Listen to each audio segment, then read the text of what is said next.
Hey everyone, I want to do a quick video about my two Smith & Wesson Model 65s. I took both of these out to the range, and I actually didn't shoot my Model 65-6, which would be this one, when I was at the range. But I wanted to do a quick video about the two 65s and just kind of talk about some of the differences between the generations and what I thought about it when I have shot them both. So let's get started. So as you can see, the very top one is my Smith & Wesson Model 65-5. That's the older model, whereas the bottom one is the 65-6. The top one is in a 3-inch bull barrel configuration, whereas the bottom one is in a 4-inch bull barrel configuration. As you can see, Smith & Wesson, each time they make a change, they add another dash. So originally you just had the 65, then they made some minor changes, made the 65-1, so on and so forth. So with the 65-5 being the older model, you can see that the cylinder release pad is much larger than the 65-6, and this one actually has a hammer mounted firing pin. Oh, you know, I should have shown you guys. Empty, I promise. All my guns are empty well before I even start a video. But as you can see, this one has a hammer mounted firing pin, and my 65-6, empty, does not.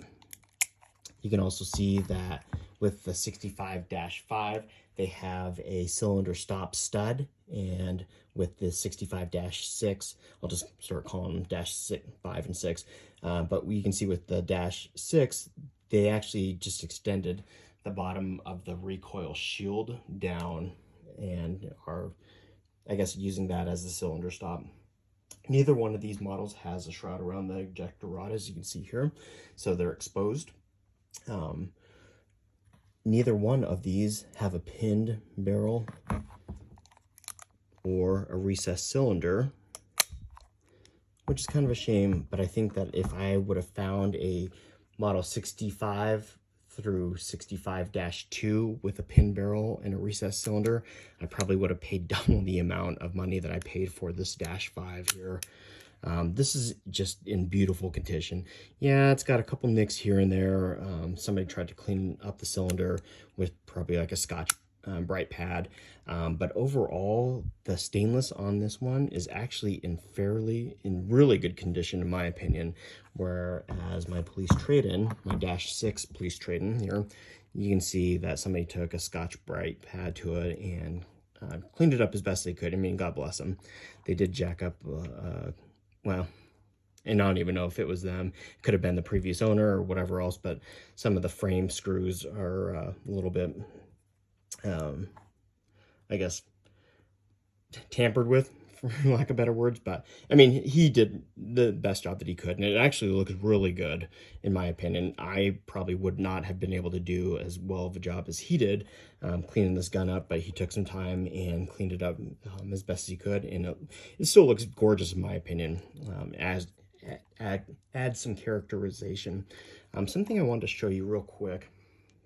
So you can see the ramp on my 65-4, and it's just even all across the board, the whole length of the barrel, as you can see here.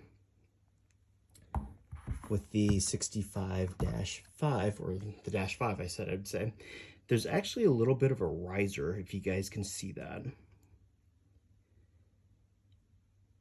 And I'm sure it has, I know it has to do with the fact that this is a 3-inch bull barrel configuration, where your line of sight isn't as long as on the -6. All of my old Smith & Wesson revolvers, I've replaced the walnut grips with hoe grips. The hoe grips feel good to me. I have the bantams up top with the just standard hoe round butt K-frame grips on the bottom, as well as my 13-1 here. This one is empty. This one does have a pin barrel, as you can see. It does have a recessed cylinder, which I don't think adds anything to it, other than the fact that it just makes it super sexy in my opinion. This does have the cylinder stop stud, a larger cylinder release pad, a hammer mounted firing pin, and as you can see here, you can see the color case hardening on the hammer as well as the trigger, which tells me that my 13-1 has no MIM parts.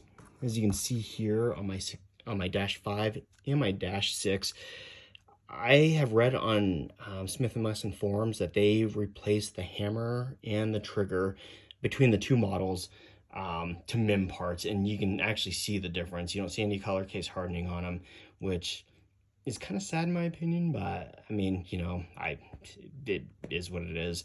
I am still happy to have this one. Super gorgeous. Again, you just have your matte top on all three of my revolvers here to help scale down some of the glare of the sun. Set that one back.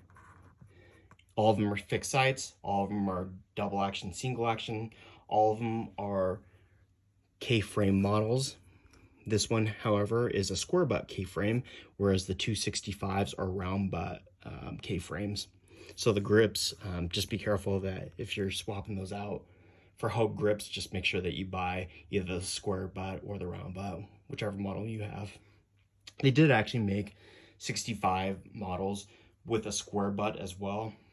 I like the round butts a little bit better, especially on the 3-inch bull barrel configuration for carry. Concealed carry, as some of you guys probably do. I have a much smaller stature, and so I don't know that I would ever carry that in the waistband. It'd probably be on the outside. I'd never conceal carry it probably. It's a little bit heavier. I brought out my 2020 Colt King Cobra and did a little bit of a comparison on the Dash 5 as well as the Cobra, and I'll do another one here in the future.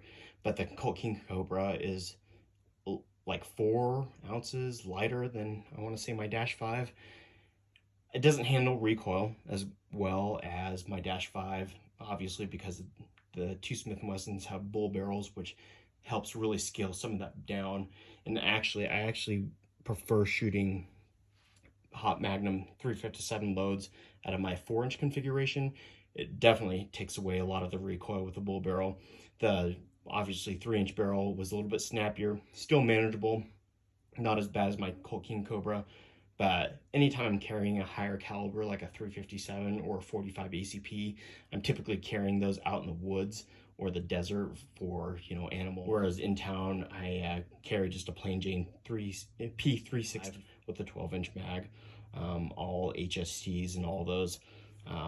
When I'm carrying my 357, I'm running 180 grain hollow pointers, mountain lions, whatever I encounter, as long as I can hit them. Geez. What else? I think I'd mentioned before, there's no shrouds around the ejector rods. The ejector rods seem to be the same. There's a little bit of a hollowed out portion on the trigger of the Dash 6, as you can see here. Both of them have smooth triggers. As you can see, the Dash 5 just has a solid MIM trigger. But yeah, tons of people like the 3-inch configuration, especially in the round butt, like I mentioned before, for carry, concealed carry. It's just a little bit heavier for me. Again, I probably wouldn't worry too much about that if I were out in the woods or anything else. But my King Cobra is a little bit lighter. It just doesn't handle recoil as good as the 2 bull barrel configurations. But all 3 of these actually have bull barrels, and my Dash 1 up top there is an absolute dream to shoot as well, especially in the 4-inch configuration with those hot 357 Magnum loads. Let's see. Shot a bunch of 38 specials out of my Dash 5. Smooth. All the actions on these are super smooth, especially in single action. I would dare to say that they have like a 4-pound trigger. And I only say that because I just recently had some work done on my 19-3, and the guy confirmed for me that he did make it a 3-pound trigger on that. And so when I'm pulling all 3 of these other ones in single action, There's a little bit more resistance. It's not as light as my 19-3, and that's what I'm going off of essentially. That's why I'm saying probably more of like a 4 pound trigger. I would say double action on all three of these, honestly, and it's a good thing, especially if you're going to carry them. But I would say around 10 to 12 pounds on each of those.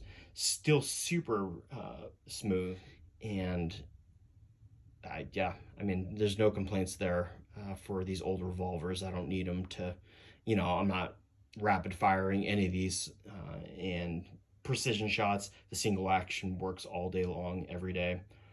I think that's about it. Thanks, everyone.